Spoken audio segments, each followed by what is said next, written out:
যিদিনাখনৰ পৰা মই হত্যা বুলি ক'লো মোৰ ওপৰত আক্ৰমণ আৰম্ভ হ'ল। কিয় মুখ্যমন্ত্ৰীয়ে হত্যা কৰে? হত্যাটো হত্যা নকয়, মই চুমাখন দি ক'ম। মইতো হত্যাটো হত্যাই ক'ম। It is a murder. চেঁচা চেঁচা আঙুলি এয়াতো নহয় তুমি, গধূলি গোলাপ মোৰ শুই থকা জননী।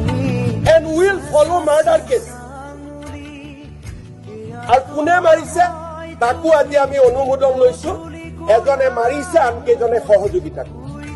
নতুন ফাগুন মোৰ হেৰুৱা সপোন মোৰ, তোমাৰে পাৰিজাত তোমাকে সামৰি, তোমাৰে পাৰিজাত তোমাকে সামৰি।